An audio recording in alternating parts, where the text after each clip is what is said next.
heat, forever on fire. ಕಾಷಾಯ ವಸ್ತ್ರಧಾರಿಯಾಗಿ Ayurveda ಉತ್ಪನ್ನಗಳಿಗೆ ಸಂಬಂಧಪಟ್ಟಂತೆ ಯೋಗ ವಿಚಾರಕ್ಕೆ ಸಂಬಂಧಪಟ್ಟಂತೆ ಸಾಕಷ್ಟು ಪ್ರಚಾರ ಮಾಡಿದಂಥ ವ್ಯಕ್ತಿ ಯಾರು ಅಂತ ಹೇಳಿದ್ರೆ ಅದು ಬಾಬಾ ರಾಮದೇವ್. ಬಾಬಾ ರಾಮದೇವ್ ಅಂದರೆ ಪತಂಜಲಿ ಉತ್ಪನ್ನ ಅಂತ ಬಿಡಿಸಿ ಬೇರೆ ಹೇಳಬೇಕಾಗಿಲ್ಲ. ಸೊ ಇದೇ ಪತಂಜಲಿ ಉತ್ಪನ್ನಗಳ ಅಕ್ರಮ ಇದೆಯಲ್ಲ, ಇದೀಗ ಸುಪ್ರೀಂ ಕೋರ್ಟ್ ಚಾಟಿ ಬೀಸಿದೆ. ನೀವು ಉತ್ಪಾದನೆ ಮಾಡಿದ್ದೀವಿ ಅಂತ ಹೇಳಿಕೊಂಡಿರುವ 14 ಉತ್ಪನ್ನಗಳ ಗುಣಮಟ್ಟದ ಬಗ್ಗೆ ಗಂಭೀರವಾದಂಥ ಆಕ್ಷೇಪ ಇದೆ, ಪ್ರಶ್ನೆ ಇದೆ, ಸಮಸ್ಯೆ ಇದೆ. ಹಾಗಾಗಿ 14 ಉತ್ಪನ್ನಗಳನ್ನು ವಾಪಸ್ ತಗೊಳ್ಳಿತ ಸುಪ್ರೀಂ ಕೋರ್ಟ್ ಹೇಳ್ತು. ಹೈಕೋರ್ಟ್ ಆದೇಶವನ್ನು ಉಲ್ಲಂಘನೆ ಮಾಡಿ ಒಂದು ಕಡೆ ಇವರು ಕರ್ಪೂರವನ್ನು ಮಾರಾಟ ಮಾಡಿಬಿಟ್ಟಿದ್ರು. ಅಂದರೆ ನಮ್ಮ ಒಂದು ಪ್ರಾಡಕ್ಟ್ ಬಗ್ಗೆ ನಾವು ಪ್ರಚಾರ ಮಾಡೋದು ಬೇರೆ, ಇನ್ನೊಂದು ಪ್ರಾಡಕ್ಟ್ ಬಗ್ಗೆ ಕಳಪೆ ಅಂತ ನಾವು ಹೇಳೋದು ಬೇರೆ. ಸೊ ರಾಮದೇವ್ ವಿಚಾರದಲ್ಲಿ ಏನಾಗಿತ್ತು, ಇವ್ರದ್ದೊಂದು ಆಯುರ್ವೇದ ಪದ್ಧತಿಯ ಬಗ್ಗೆ ಯಾರ್ದು ತಕರಾರಿಲ್ಲ. ಈ ದೇಶ ಸಾವಿರಾರು ವರ್ಷಗಳಿಂದ ಆಯುರ್ವೇದ ಪದ್ಧತಿಯನ್ನು ಅಳವಡಿಸ್ಕೊಂಡು ಅದರಲ್ಲಿ ಗುಣಮುಖರಾಗಿರೋರು ಇದ್ದಾರೆ. ಆದರೆ ಅದೇ ಬಿಸ್ನೆಸ್ ಅಂತ ಆದಾಗ ಈ ಬಿಸ್ನೆಸ್ ಇಂಪ್ರೂವ್ ಮಾಡಿಕೊಳ್ಳುವ ಭರದಲ್ಲಿ ಇಂಗ್ಲೀಷ್ ಮೆಡಿಸನನ್ನು, ಇಂಗ್ಲೀಷ್ ವೈದ್ಯಕೀಯ ಪದ್ಧತಿಯನ್ನು ತಪ್ಪಾಗಿ ಪ್ರಚಾರ ಮಾಡಬಾರ್ದಲ್ಲ.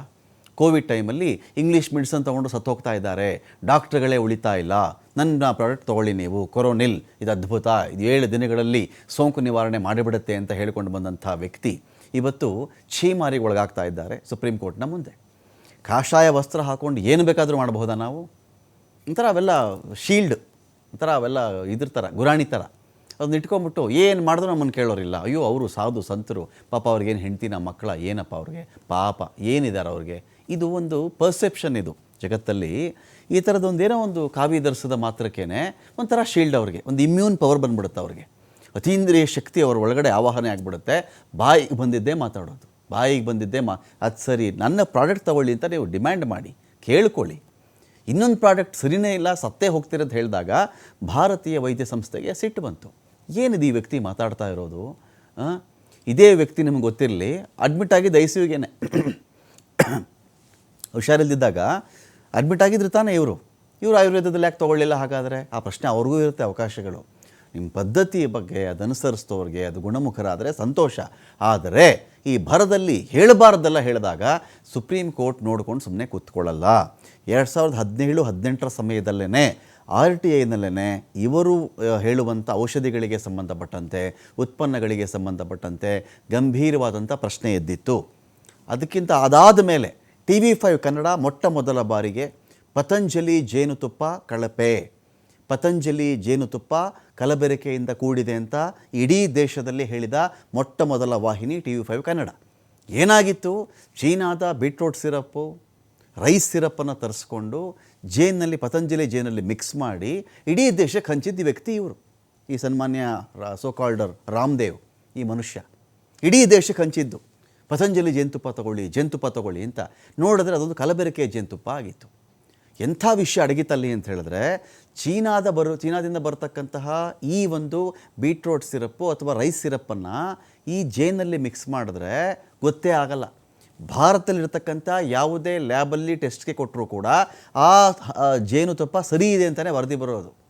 ಇದು ಜಾಸ್ತಿ ಆಯ್ತಲ್ಲ ಪ್ರಾಡಕ್ಟ್ಗಳು, ಜರ್ಮನಿ ಕಳಿಸ್ಕೊಟ್ರು. ನಾವಿಲ್ಲೂ ವಿದೇಶಗಳಲ್ಲೂ ಇದನ್ನು ನಾವು ಪ್ರಚುರಪಡಿಸೋಣ, ಅಲ್ಲೂ ಮಾರಾಟ ಮಾಡೋಣ ಅಂತ. ಜರ್ಮನಿ ಲ್ಯಾಬಲ್ಲಿ ಚೆಕ್ ಮಾಡ್ತಾರಲ್ಲ, ಅಲ್ಲಿ ಒಳಗಡೆ ಬಿಟ್ಕೊಳ್ಳೋಕೆ ಮುಂಚೆ ಚೆಕ್ ಮಾಡ್ತಾರೆ ಇದ್ರ ಗುಣಮಟ್ಟ ಏನು ಅಂತ. ಸಿಕ್ಕಿಬಿದ್ರು ಸನ್ಮಾನ್ಯ ಬಾಬಾ ರಾಮದೇವ್ ಅವರ ಪತಂಜಲಿ ಉತ್ಪನ್ನ. ಆವಾಗ ಹನಿಗೆ ಅವರು ಬ್ಯಾನ್ ಮಾಡಿದ್ರು. ಅವತ್ತಿಗೆ ಈ ವಿಷಯವನ್ನು ಹೇಳಿದಂಥ ಮೊಟ್ಟ ಮೊದಲ ವಾಹಿನಿ TV5 ಕನ್ನಡ.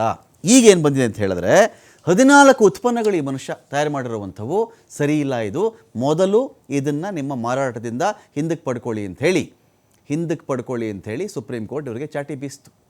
ಆಯುರ್ವೇದದ ಮೇಲೆ ದ್ವೇಷನ? ನೋ. ಯೋಗ ಮೇಲೆ ದ್ವೇಷನ? ನೋ. ಪದ್ಧತಿಯ ಮೇಲೆ ದ್ವೇಷನ? ನೋ. ಅನೇಕ ಆಯುರ್ವೇದ ಉತ್ಪನ್ನಗಳಿವೆ ಈ ದೇಶದಲ್ಲಿ. ಅದನ್ನು ನಂಬಿಕೊಂಡು ಅದನ್ನು ಅನುಸರಿಸ್ತಿರ್ತಕ್ಕಂಥ ಅನೇಕ ಮನುಷ್ಯರಿದ್ದಾರೆ. ಆಯುರ್ವೇದ ಹೆಸರಿಟ್ಕೊಂಡು ನೀವು ನಿಮ್ಮ ಖ್ಯಾತಿಯನ್ನು, ಯೋಗದ ಖ್ಯಾತಿಯನ್ನು ಅಲ್ಲಿಗೆ ಬಳಸ್ಕೊಂಡು ಕಳಪೆ ಉತ್ಪನ್ನಗಳನ್ನು ಕೂಡ ಅದ್ಭುತ ಉತ್ಪನ್ನ ಅಂತ ಮಾರುವುದರ ಜೊತೆಗೆ ಬೇರೆ ಪದ್ಧತಿಯ ಬಗ್ಗೆ ಕಳಪೆ ಕೆಟ್ಟದಾಗಿ ಮಾತಾಡೋದಿದೆಯಲ್ಲ, ಅದು ಅಪರಾಧ ಆಗುತ್ತೆ. 14 ಉತ್ಪನ್ನಗಳಿದೆ ಇಲ್ಲಿ. ಗುಣಮಟ್ಟ ಪರೀಕ್ಷೆಯಲ್ಲಿ ಈ ಮನುಷ್ಯನ ಕಂಪನಿ ತಯಾರು ಮಾಡಿರುವಂತಹ 14 ಉತ್ಪನ್ನಗಳು ಫೇಲ್. 14 ಉತ್ಪನ್ನಗಳ ಅಡ್ವರ್ಟೈಸ್ಮೆಂಟನ್ನು ಮೊದಲು ವಾಪಸ್ ತಗೊಳ್ಳಿ. ನೀವು ಶೆಲ್ಫಲ್ಲಿ ಇಟ್ಟಿರ್ತೀರಲ್ಲ, ನೀವು ಕಪಾಟಲ್ಲೆಲ್ಲ ಇಟ್ಕೊಂಡು ಬಂದಿರ್ತೀರಲ್ಲ ಅಂಗಡಿಗಳಲ್ಲಿ, ಮೊದಲಿನಿಂದ ವಾಪಸ್ ತಗೊಳ್ಳಿ ಅಂತ ಸುಪ್ರೀಂ ಕೋರ್ಟ್ ಹೇಳಿದೆ. ಗಿಡಮೂಲಿಕೆಗಳು ನಮ್ಮ ಜಮೀನಲ್ಲೇ ಬೆಳೆದು ಬಿಡ್ತೀವಿ, ಇದೇ ಸಂಸ್ಥೆ ಹೇಳಿದ್ದು. ಗಿಡಮೂಲಿಕೆ ನಮ್ಮಲ್ಲೇ ಬೆಳೆದು ಬಿಡ್ತೀವಿ, ನಾವೇ ತಯಾರು ಮಾಡಿಬಿಡ್ತೀವಿ, ಕೊಟ್ಟುಬಿಡ್ತೀವಿ ಅಂತೆಲ್ಲ ಹೇಳಿದ್ರಲ್ಲ, ಹುಟ್ಟು ಸುಳ್ಳವೆಲ್ಲ. 2017ರಲ್ಲಿ RTI ಮಾಹಿತಿಯಲ್ಲಿ ಪತಂಜಲಿ ಉತ್ಪನ್ನಗಳ ಗುಣಮಟ್ಟ ಪರೀಕ್ಷೆಯಲ್ಲಿ ಫೇಲ್ ಆಗಿತ್ತು ಪತಂಜಲಿ. ಇದೀಗ ಇದ್ರ ಜೊತೆಗೆ 14 ಉತ್ಪನ್ನ ಸೇರಿಕೊಳ್ತು. ಹರಿದ್ವಾರದ ಆಯುರ್ವೇದ ಹಾಗೂ ಯುನಾನಿ ಪ್ರಯೋಗಾಲಯದಲ್ಲಿ ಗುಣಮಟ್ಟ ಪರೀಕ್ಷೆ ಆಗುತ್ತೆ. ಫೇಲ್ ಆಯಿತು ಇದೇ ಉತ್ಪನ್ನ, ಪತಂಜಲಿ ಉತ್ಪನ್ನ ಫೇಲ್ ಆದಮೇಲೆ ಹಾಗೂ ಹೀಗೂ ನಡೀತಾ ಇತ್ತು. ದುರಂತ ಅಂದರೆ ಕೊರೋನಲ್ ವಿಚಾರಕ್ಕೆ ಸಂಬಂಧಪಟ್ಟಂತೆ ಅವತ್ತಿನ ಕೇಂದ್ರದ ಆರೋಗ್ಯ ಸಚಿವರೇ ನಿಂತ್ಕೊಂಡು ಅವರು ಕೂಡ ಉದ್ಘಾಟನೆ ಮಾಡಿಬಿಡ್ತಾರೆ. ಇದನ್ನು ದೇಶದ ದುರಂತ ಇದು.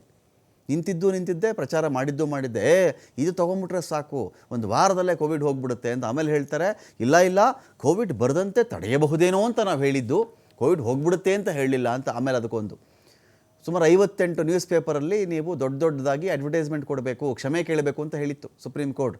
ಅದನ್ನೂ ಮಾಡಲಿಲ್ಲ. ವೆಬ್ಗಳಲ್ಲಿ ಕ್ಷಮೆ ಕೇಳೋ ಮೂಲಕ ಅದಕ್ಕೊಂದು ಆಟ ಆಡಿದ್ದು ಇದೇ ಸನ್ಮಾನ್ಯ ಯೋಗ ಗುರು ಬಾಬಾ ರಾಮದೇವ್. ಆನಂತರ ಚೆಕ್ ಮಾಡಿಕೊಂಡಾಗ ಉತ್ಪನ್ನಗಳು ಕಳಪೆ ಗುಣಮಟ್ಟದ್ದು ಮತ್ತು ಆ ಗುಣಮಟ್ಟದ ಪರೀಕ್ಷೆಯಲ್ಲಿ ಇದು ಫೇಲ್ ಆಗಿದ್ದು ಕೂಡ ಸಾಬೀತಾಯಿತು.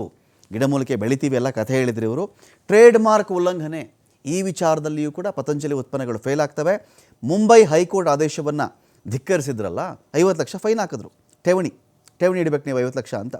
ಟ್ರೇಡ್ ಮಾರ್ಕ್ ಉಲ್ಲಂಘನೆ ಮಾಡಿರೋದಕ್ಕೆ ಪತಂಜಲಿಯ ಕರ್ಪೂರಗಳನ್ನು ಮಾರಾಟ ಮಾಡುವಂತಿಲ್ಲ, ಅದು ಕೂಡ ಆಗಿತ್ತು.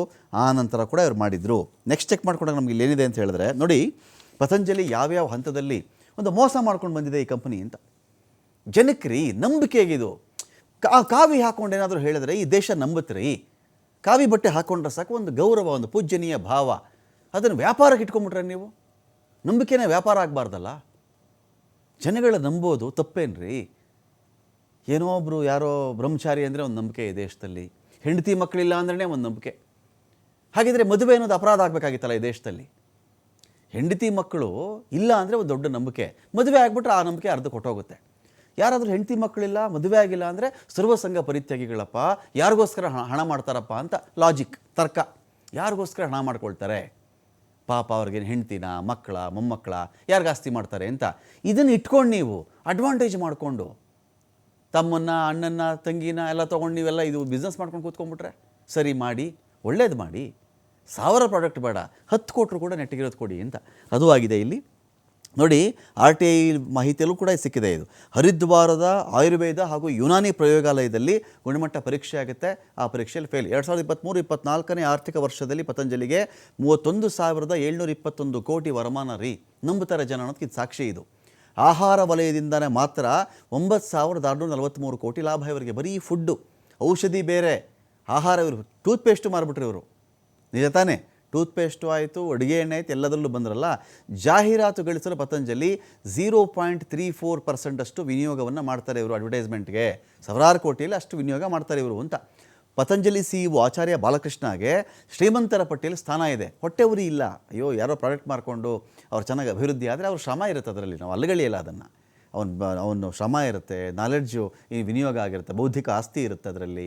ಆಗಲಿ 365ನೇ ಸ್ಥಾನ ಫೋರ್ಸ್ ಪಟ್ಟಿಯಲ್ಲಿ ಬಾಲಕೃಷ್ಣಗೆ, ಶ್ರೀಮಂತ ಅಂತ ಹೇಳಿ ಮಾತಾಡೋದೇನು ಹೇಳಿ ನಾವು? ಅಯ್ಯೋ ಸರ್ವಸಂಗ ಪರಿತ್ಯಾಗಿಗಳು ಅವ್ರಿಗೇನಪ್ಪ ಅಂತ. ಇರಲಿ, 1000ಕ್ಕಿಂತ ಹೆಚ್ಚಿನ ಎಕರೆ ಜಮೀನು ಹೊಂದಿರೋದು ಬಾಲಕೃಷ್ಣ. ನೋಡಿ ಇಲ್ಲಿ ಪ್ರಶ್ನೆ ನಮ್ದು ಇಲ್ಲಿ ಬರೋದೇನು ಅಂತ ಹೇಳಿದ್ರೆ, ಇನ್ನೊಂದಿದೆ ಇಲ್ಲಿ ವಿಚಾರ.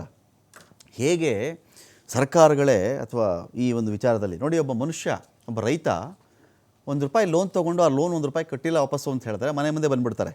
ಮಾನ ಮರ್ಯಾದೆ ಹರಾಜು ಹಾಕ್ಬಿಡ್ತಾರೆ. ಅವ್ನ ಮನೆ ಮುಂದೆ ಪೇಪರ್ ಅಂಟಿಸ್ಬಿಟ್ಟು ಹೋಗ್ಬಿಡ್ತಾರೆ ನೋಟಿಸು. ನೀನು ಟ್ರ್ಯಾಕ್ಟರ್ ತೊಗೋತೀವಿ, ಅದು ತೊಗೋತೀವಿ, ಇದು ತೊಗೋತೀವಿ, ನೀನು 10 ಲಕ್ಷ ಸಾಲ ಮಾಡಿದ್ದೆ, 5 ಲಕ್ಷ ಸಾಲ ಮಾಡಿದ್ದೆ, 8 ಲಕ್ಷ ಸಾಲ ಮಾಡಿದ್ದೆ ಅಂತ. ನಿಜನಾ?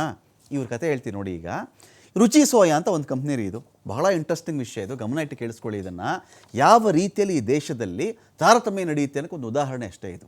ರುಚಿ ಸೋಯಾ ಕಂಪನಿ ಇವ್ರು ಖರೀದಿ ಮಾಡ್ಕೊಳ್ತಾರೆ. ಯಾರು? ಪತಂಜಲಿ. ರುಚಿ ಸೋಯಾದ ಡೆಟ್ ಎಷ್ಟಿತ್ತು ಗೊತ್ತಾ ಅವ್ರದ್ದು? 12,000 ಕೋಟಿ. ರುಚಿ ಸೋಯಾ ಕಂಪ್ನಿ ಸಾಲ ಮಾಡಿದ್ದಿದ್ದೆ 12,000 ಕೋಟಿ. ಆ ಕಂಪ್ನಿನ ಪತಂಜಲಿ ಕೊಂಡ್ಕೊಳ್ಳುತ್ತೆ. ಏನು ಮಾಡಬೇಕು ಅವಾಗ? ಯೂಶ್ವಲ್ ಆಗಿ ಕೊಂಡ್ಕೊಂಡಾಗ ನಿಮ್ಗೆ ಅರ್ಥ ಆಗಲಿ, 12,000 ಕೋಟಿಯನ್ನು ಕೊಟ್ಬಿಟ್ಟು ಇವ್ರು ಕೊಂಡ್ಕೋಬೇಕು. ಸಾಲ ತೀರಿಸ್ಬೇಕಲ್ಲ ಇವರು, ನಿಜ ತಾನೇ? 12,000 ಕೋಟಿಯಷ್ಟು ಒಂದು ಆಸ್ತಿ ಇದ್ದರೆ ಅದನ್ನೊಬ್ಬ ಕೊಂಡುಕೊಳ್ಬೇಕು ಅಂದರೆ ಆ ಮನುಷ್ಯ ಬ್ಯಾಂಕಲ್ಲಿ 12,000 ಕೋಟಿ ಸಾಲ ಮಾಡಿದರೆ ಬ್ಯಾಂಕ್ 12,000 ಕೋಟಿ ಕೊಟ್ಟುಬಿಟ್ಟು ನೀನು ಆ ಜಮೀನು ತೊಗೋಬೇಕು. ನಿಜ ಅಲ್ವೇನ್ರಪ್ಪ? ಈ ರುಚಿ ಸೋಯಲ್ ಏನಾಗುತ್ತೆ ಇಂಟ್ರೆಸ್ಟಿಂಗ್ಲಿ, 4,350 ಕೋಟಿ ರೂಪಾಯಿ ಕೊಡ್ತಾರೆ. ಯಾರು? ಇದೇ ಪತಂಜಲಿ ಸಂಸ್ಥೆ ಅಥವಾ ಬಾಬಾ ರಾಮದೇವ್ ಅಥವಾ ಅವರ ಆಚಾರ್ಯ ಯಾರೋ, ಇವರಿಬ್ಬರಲ್ಲಿ ಒಬ್ಬರು ಅಥವಾ ಅವ್ರ ಕಂಪನಿ ಸಾಲ ಇರೋದೆಷ್ಟು 12,000 ಕೋಟಿ, ಕೊಟ್ಟಿದ್ದೆಷ್ಟು 4,350 ಕೋಟಿ. ಅದರಲ್ಲಿ ಇವರು ಬ್ಯಾಂಕಿಂದ ಇವರು ತೊಗೊಂಡು ಸಾಲ ಎಷ್ಟು ಹೇಳಿ 3,200 ಕೋಟಿ. ಸೊ ದ್ಯಾಟ್ ಈ 3,200 ಕೋಟಿ ಪ್ಲಸ್ 1,150 ಕೋಟಿ ಅಂದರೆ ಬರೀ 1,150 ಕೋಟಿ ಮಾತ್ರ ಈ ಮನುಷ್ಯ ಕೈಯಿಂದ ಹಾಕಿದ್ದು. 12,000 ಕೋಟಿಯ ಸಾಲದಲ್ಲಿದ್ದಂಥ ಒಂದು ಕಂಪ್ನಿ ರೀ ಅದು. ಅಷ್ಟು ಮಟ್ಟದ ಇನ್ವೆಸ್ಟ್ಮೆಂಟ್ ಆಗಿರುತ್ತಲ್ಲಿ. 12,000 ಕೋಟಿ ಕಂಪ್ನಿಗೆ ಬರೀ 1,150 ಕೋಟಿ ಕೊಟ್ಟುಬಿಟ್ಟು ಮನುಷ್ಯ ರುಚಿ ಸೋಯಾ ಕಂಪ್ನಿ ತೊಗೊಂಡ್ಬಿಡ್ತಾರೆ. ಟೋಟಲ್ ಕೊಟ್ಟಿದ್ದೆಷ್ಟು 4,350 ಕೋಟಿ. ಅದರಲ್ಲಿ ಬ್ಯಾಂಕಿಂದ ಮತ್ತೆ ಸಾಲ ತೊಗೋತಾರೆ ಇವರು. ಆಲ್ರೆಡಿ ಅದು 12,000 ಕೋಟಿಯ ಸಾಲದ ಕಂಪನಿ, ಅದಕ್ಕೆ ಇವರು ಬ್ಯಾಂಕಿಂದ 3,200 ಕೋಟಿ ಸಾಲ ಕೈಯಿಂದ ಹಾಕಿ 1,150 ಕೋಟಿ. ಅಲ್ಲಿಗೆ ರುಚಿ ಸೋಯಾ ಕಂಪ್ನಿ ಬಂತು. ಏನಾಯ್ತು ಅಲ್ಲಿಗೆ? ಸಾಲದಲ್ಲಿ 9.58% ಅಷ್ಟೇ ಇವ್ರು ಕೊಟ್ಟಿದ್ರಿ. ಅಷ್ಟು ಕೊಟ್ಬಿಟ್ಟು ಒಂದು ಕಂಪ್ನಿ ತೊಗೊಂಡ್ಬಿಡ್ತಾರೆ ಇವರು. ಒಂದು ಕಂಪ್ನಿ ತೊಗೊಂಡು ಅದು ನಡೆಸೋದು ಆಯ್ತಲ್ವಾ? ಹಾಗಾದರೆ ಉಳಿದಿದ್ದ ಸಾಲದ ಕಥೆ ಏನಂತಾರೆ? Bad loan. ಅದು ಅದೇ ಮುಂಚೆ ಹೇಳಿದ್ದೆ ನಾನು. ಬ್ಯಾಡ್ ಲೋನ್ ಅಂದ್ಬಿಡೋದು, NPA ಅಂದ್ಬಿಡೋದು, ನಾನ್ ಪರ್ಫಾರ್ಮಿಂಗ್ ಅಸೆಟ್ ಅಂದ್ಬಿಡೋದು, ಅದು ವಸೂಲಾಗದ ಸಾಲ ಅಂತ ಕರೆಯೋದು, ಕೆಟ್ಟ ಲೋನ್ ಅಂತ ಬರೆದು ಬಿಡೋದು. ಮುಗೀತಲ್ಲ ಅಲ್ಲಿಗೆ. ಆ ಬ್ಯಾಂಕಲ್ಲಿರೋ ಹಣ ಯಾರ್ದು? ಹಾಗೇ ನಮ್ಮೆಲ್ಲರದೇ, ಅದೂ ಜನಗಳದ್ದೇ, ಸಾರ್ವಜನಿಕರದ್ದೇ ಹಣ. ಇದನ್ನು ಮಾಡ್ಕೊಂಡು ಇಂಥ ಕಂಪ್ನಿಗಿಂತ ವಿಶೇಷ ಹ್ಯಾಂಡ್ ಆಫ್ ಗಾಡ್, ಇವರು ದೇವರ ಕೃಪೆಗಳೆಲ್ಲ ಇಂಥ ಕಡೆಗಳೇ ಇರ್ತವೆ ಇವ್ರಿಗೆ. ಇದನ್ನು ಮಾಡ್ಕೊಂಡು ಇದೀಗ ಸುಮಾರು 14 ಪ್ರಾಡಕ್ಟನ್ನು ನೀವು ಆಚೆ ತಗೋಬೇಕು ಅಂಥೇಳಿ ಈಗ ಆಲ್ರೆಡಿ ಸುಪ್ರೀಂ ಕೋರ್ಟ್ ಕಡೆಯಿಂದ ಆರ್ಡರ್ ಬಂದಿದೆ. ಅದನ್ನು ಇವರು ಫಾಲೋ ಮಾಡಬೇಕಾಗತ್ತೆ.